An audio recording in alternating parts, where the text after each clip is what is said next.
కడప జిల్లా బద్వేల్ మున్సిపాలిటీలో వైఎస్ఆర్ కాంగ్రెస్ పార్టీ జోరుగా ఎన్నికల ప్రచారం నిర్వహిస్తున్నారు. ఇందులో భాగంగా శనివారం బద్వేల్ మున్సిపాలిటీ పరిధిలోని భావనారాయణ నగర్లో నిర్వహించిన వైసీపీ ఎన్నికల ప్రచారాల్లో ఎమ్మెల్యే డాక్టర్ సుధాతో పాటు కడప ఎంపీ వైఎస్ అవినాష్ రెడ్డి పాల్గొన్నారు. వీరికి వైఎస్ఆర్ కాంగ్రెస్ పార్టీ నేతలు బ్రహ్మరథం పట్టారు. భావనారాయణ నగర్లోని ప్రతి ఇంటికి వెళ్లి వైసీపీ ప్రభుత్వం చేసిన అభివృద్ధిని వారికి వివరిస్తూ జరగబోయే సార్వత్రిక ఎన్నికల్లో కడప ఎంపీగా తనను, బద్వేల్ ఎమ్మెల్యే అభ్యర్థిగా డాక్టర్ సుధాను అత్యధిక మెజారిటీతో మీ అమూల్యమైన ఓటు వేసి గెలిపించాలని వారు ఓటర్లను అభ్యర్థించారు. ఈ కార్యక్రమంలో వైసీపీ ముఖ్య నేతలు పెద్ద ఎత్తున ప్రజలు పాల్గొన్నారు. ప్రచారం నిర్వహించడానికి విచ్చేసిన ఎంపీ అవినాష్ రెడ్డి సార్ గారికి, అదేవిధంగా కడప రీజనల్ కోఆర్డినేటర్ సురేష్ అన్న గారికి, అదేవిధంగా వేదిక అలంకరించిన పెద్దలందరికీ, ఇక్కడ నా ముందర ఆసీనులైన మీ అందరికీ ప్రతి ఒక్కరికి పేరు పేరున నమస్కారం తెలుపుకుంటున్నాను. ఈరోజు మనం గమనిస్తే ఎన్నికల టైంకి వచ్చాం. మీకు అన్ని విషయాలు తెలుసు. 19 ముందు మనం ఎలా ఉన్నాం, 19 తర్వాత మన ప్రభుత్వం వచ్చిన తర్వాత ఎటువంటి అభివృద్ధి జరిగింది, ఇవన్నీ కూడా మనకు తెలిసిన విషయాలే.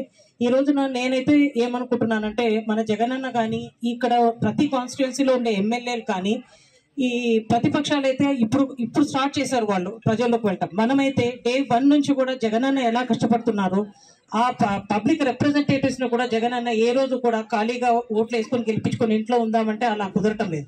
ఈ రోజుకి మనం అందరం కూడా గడప గడపకి వెళ్ళాము, ఈ రోజు మళ్ళీ వెళ్తున్నాం కూడా. సో ప్రతి ఇంట్లో కూడా ఎటువంటి సంక్షేమం జరిగింది, మనల్ని ఏ విధంగా రిసీవ్ చేసుకుంటున్నారు అనేది నాతో పాటు ఇక్కడ ఉన్న మీ అందరికి కూడా ప్రతి ఒక్కరికి తెలుసు. సో మనం త్రూఅవుట్ ద 5 years మనం కష్టపడ్డాం కాబట్టి ఈ రోజు జగనన్న గురించి ప్రతి ఇంట్లో కూడా ఎంత వాళ్ళు ఆదరిస్తున్నారు అనేది మన అందరికీ తెలుసు. అయితే ఈ రోజు ప్రతిపక్షాలు ఏ విధంగా వాళ్ళు చేస్తున్నారు అనేది మనకు కూడా తెలుసు. బై ఎలక్షన్ లో బీజేపీ అభ్యర్థి ఉన్నప్పటికీ కూడా మిగతా పార్టీలన్నీ అందరు కూడా తెర వెనక బీజేపీకి సపోర్ట్ చేసి, కనీసం వాళ్ళకి ఏజెంట్స్ లేని బీజేపీని ఆ రోజు బద్వేల్లో నిలబెట్టడం జరిగింది. ఈ రోజు అందరూ కూడా కూటమి అయిపోయి ఇప్పుడు ప్రత్యక్షంగానే ముందుకొచ్చి ఈ రోజు బీజేపీ అభ్యర్థులు పెట్టారు. అయితే నేను మీ అందరికీ తెలియపరచడం ఏంటంటే, ఏ ప్రతిపక్షంలో ఎవరన్నా ఉండని మొదటి నుంచి కూడా కష్టపడ్డాం కాబట్టి ప్రతి ఇంట్లో కూడా జగనన్న అభిమానులు ఉన్నారు, ప్రతి ఇంట్లో కూడా లబ్ధి పొందిన వాళ్ళు ఉన్నారు కాబట్టి ఖచ్చితంగా జగనన్న గెలుపుకి ఎటువంటి డోకా ఉండదు. అయితే ఈ రోజు షర్మిలమ్మ గారు కూడా ఇందాక గోవిందరెడ్డి సార్ చెప్పడండి, షర్మిలమ్మ గారు కూడా ప్రచార క్రమంలో నేను బదిలి ఆమె చేసిన వ్యాఖ్యలు మనం ఖండిస్తున్నాం. ఎందుకంటే రాజశేఖర రెడ్డి సార్ ప్రజల అందరి గుండా పేరు సంపాదించుకున్నారు, వివేకానంద రెడ్డి సార్ కూడా అదే విధంగా ప్రజలకు అందుబాటులో ఉండి పేరు సంపాదించుకున్నారు.